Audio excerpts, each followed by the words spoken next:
La ley define a un sindicato como la asociación de trabajadores o de patrones constituida para el estudio, mejoramiento y defensa de sus respectivos intereses. Ricardo Méndez explica que, en diversas ocasiones, los sindicatos llegan a materializar sus objetivos en lo que se conoce como contratos colectivos de trabajo. Un contrato colectivo es el acuerdo al que llegan un grupo de trabajadores representados por un sindicato de trabajadores y uno o más patrones para establecer las condiciones según las cuales debe presentarse el trabajo en una o más empresas o establecimientos.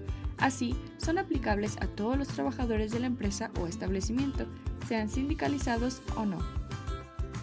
Ricardo Méndez explica que los contratos colectivos son el origen de los contratos ley.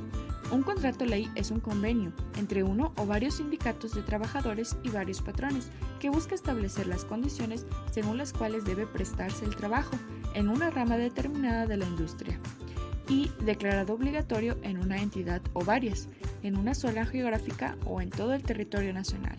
Además, pueden celebrarse para industrias de jurisdicción federal o local.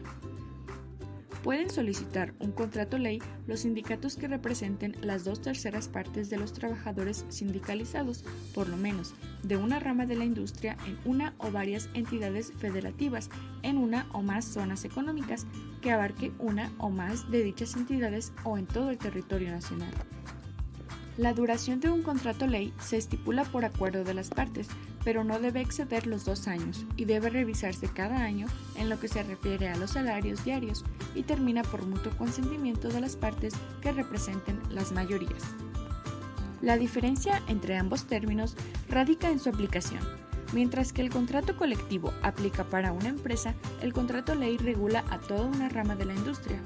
El contrato colectivo se solicita y se otorga por el patrón, mientras que el contrato ley requiere de la Secretaría de Trabajo y Previsión Social y del Poder Ejecutivo.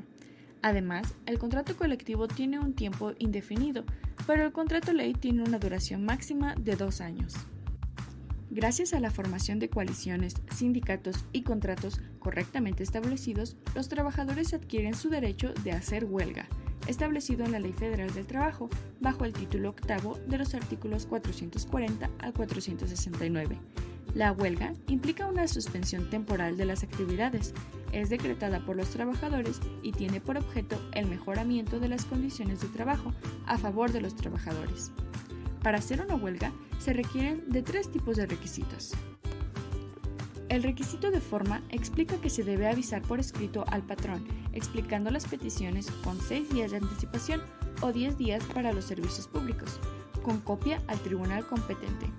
Así, las etapas del procedimiento de huelga incluyen la prehuelga, la etapa de calificación donde se determina si será lícita o no y la etapa de resolución de la imputabilidad, con apoyo del tribunal laboral competente.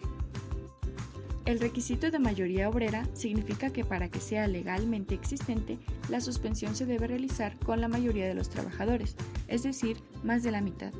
El requisito de fondo significa que se busca un propósito señalado en la ley o, como de la Cueva afirma, un equilibrio entre los factores de la producción, armonizando los derechos del trabajo con los del capital.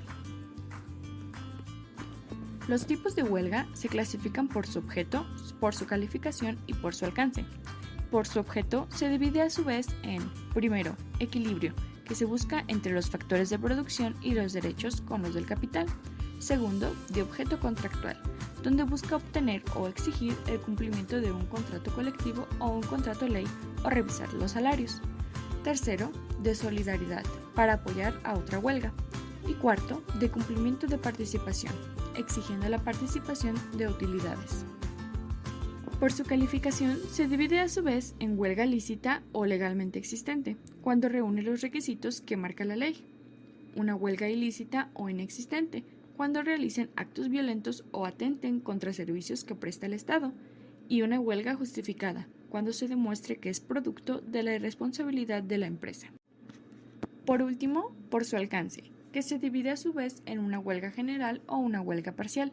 La general es cuando todos y cada uno de los establecimientos de la empresa son declarados en huelga, y la parcial cuando solo se decreta la huelga en uno o varios establecimientos de la empresa, pero no en la totalidad de esta.